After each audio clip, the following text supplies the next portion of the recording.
It is about 4:30 in the morning and I am ready to go for a run. I want to tell you about 5 a.m.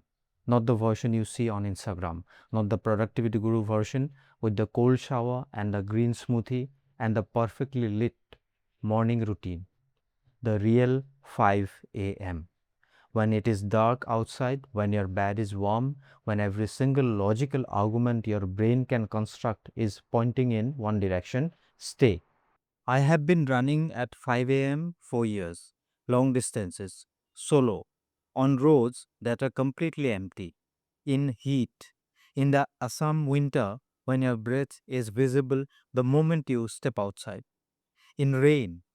And I want to share something I have learned, not about running, about leadership, about the one thing that separates leaders who genuinely transform their teams from leaders who only ever intend to. It is not talent, it is not intelligence, it is not even experience. It is discipline. And discipline is not what most people think it is. Here is the leadership discipline problem I see inside organizations across Northeast India and across India generally. Managers wait for motivation. They want to feel ready. They wait for the right conditions, the right team, the right resources, the right moment. And while they wait, their teams drift. Culture erodes quietly. Small problems become expensive crises. High potential team members get frustrated and leave, and the manager is still waiting for the motivation that will make everything feel easier before they begin. I want to say something here that most leadership content will not say directly. Motivation is overrated, not useless, not worthless, but deeply structurally overrated as a leadership tool. Here is the problem with motivation, it is weather dependent. It rises when things are going well. It collapses precisely when you need it most, when the team is struggling, when the results are not coming, when the path forward is genuinely unclear. The leaders who sustain real performance over time, the ones who build great teams, who transform cultures, who show up consistently across quarters, not just in moments of inspiration. They are not more motivated than everyone else. They are more committed. And commitment runs on a completely different operating system than motivation. I learned the difference at 5 a.m. because at 5 a.m. there is no motivation. There is only the decision you made the night before. And that decision, made in advance, in a calm moment before the resistance arrived, that is what I call the 5 a.m. standard. And it has nothing to do with waking up early. The 5 a.m. standard is built on three commitments that disciplined leaders make before the world creates its demands. Let me walk you through each one. The first commitment, decide before the moment.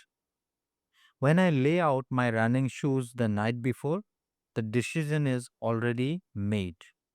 I do not negotiate with myself at 5 a.m. next morning. The negotiation happened at 10 p.m.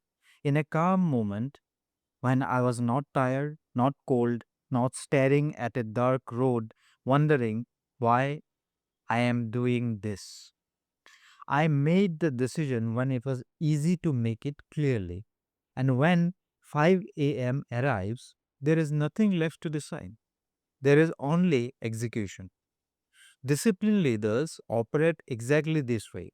They make their most important decisions before the emotional moment arrives. They decide their values in calm moments. And when the pressure comes, they do not have to decide under pressure. They decide their non negotiables, what they will and will not accept in their team's behavior. So, when a difficult situation arrives, they are not negotiating with themselves. They're executing a decision already made. Think about the difficult conversations most managers avoid. The underperforming team member they keep not addressing. The cultural problem they keep noticing but not naming. The standard that keeps slipping because raising it feels uncomfortable. The manager who avoids these conversations is not making a decision in that moment. They are paying the cost of not having made the decision earlier.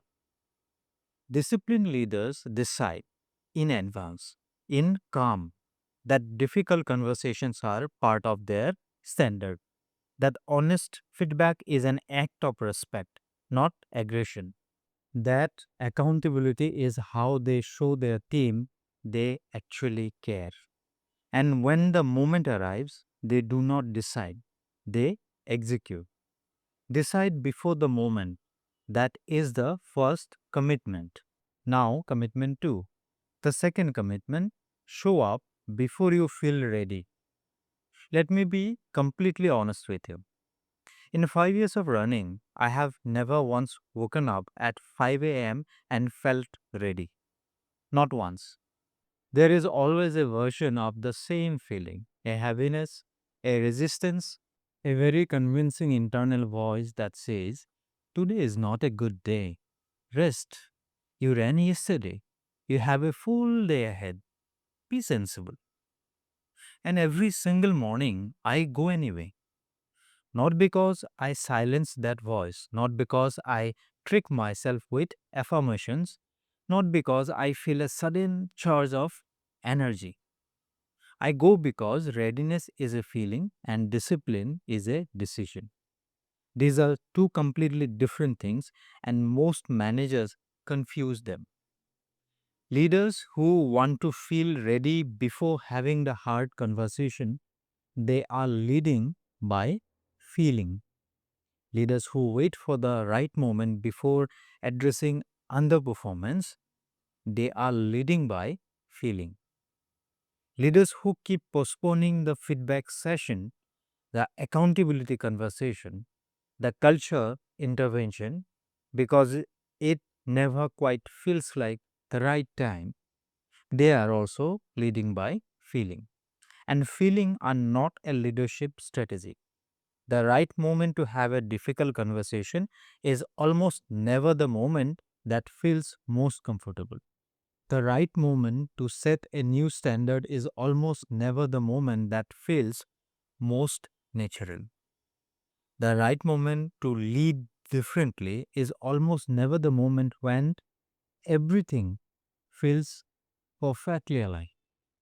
You show up before you feel ready. You start before the conditions are perfect for you. You begin the conversation before you have found the perfect words. Because here is what I have learned on those dark roads at 5 a.m. The feeling of readiness does not come before you start, it comes after. You start, your body warms up, your rhythm finds itself, and by the time you are 3 kilometers in, you cannot imagine having stayed in bed. Leadership works exactly the same way. You start the conversation, you take the first step, you make the decision to lead differently today, and the confidence and readiness follows the action, not the other way around. Show up before you feel ready. That is the second commitment. Now, commitment 3. The third commitment, and the one most people underestimate, protect your standard fiercely. I want to ask you something. What is the most dangerous moment in any discipline practice? It is not the beginning. Beginnings are full of energy and intention. It is not the middle. The middle is hard, but you are already invested. The most dangerous moment is the first exception.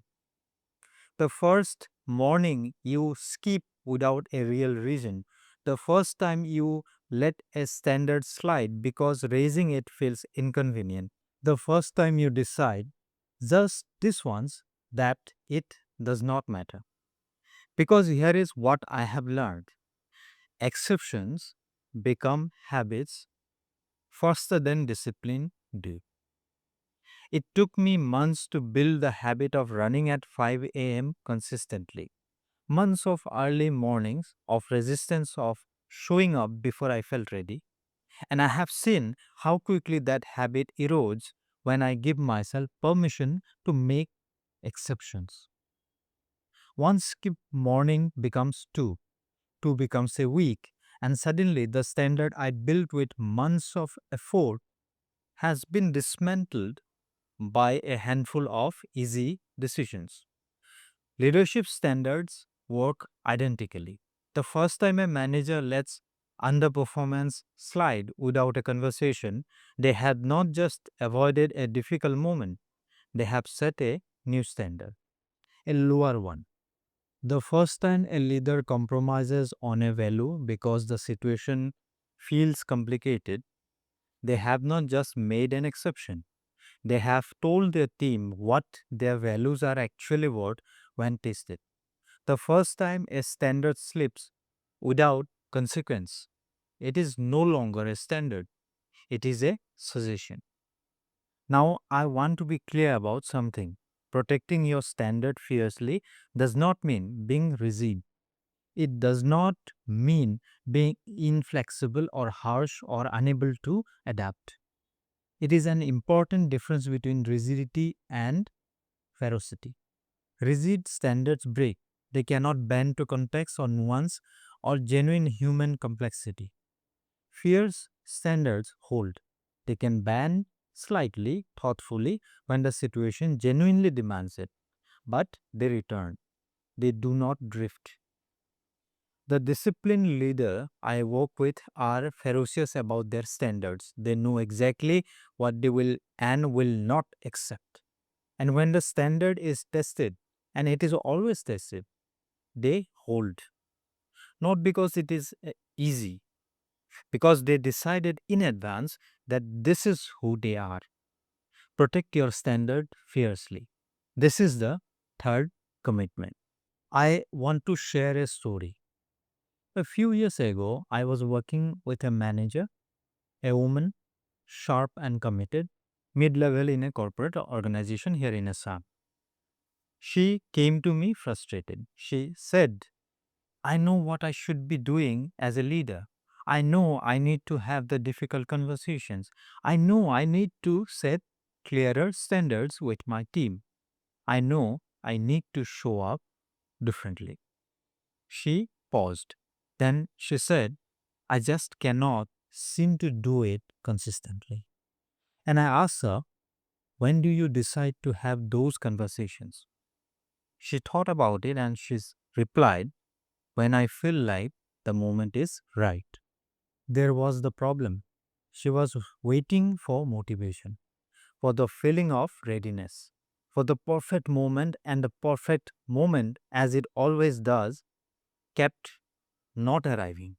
We spent some time together working on exactly what we have talked about in this video: deciding in advance, showing up before feeling ready, protecting the standard even when it is uncomfortable. 3 weeks later, she sent me a message. She said, I have not missed a single one on one with my team this month. First time ever. And I had two conversations this week that I had been avoiding for months. She did not say she suddenly felt motivated. She did not say it felt natural or comfortable. She said, I just decided it was part of my standard and then I did it. That is the 5 a.m. standard applied to leadership. Not a morning routine, not a productivity hack, a decision made in advance, in calm, about who you are as a leader. Before the day creates its demands, before the resistances arrive, before the feelings tell you to wait. That decision, made consistently, protected fiercely, is what builds great leaders. And great leaders build great teams. So let me ask you this. What is your 5 a.m. standard as a leader? Not your morning routine, not your productivity system, your leadership standard. The thing you commit to before the day creates its noise.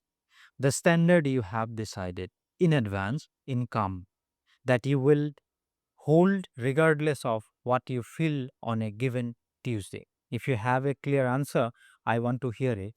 Tell me in the comments below.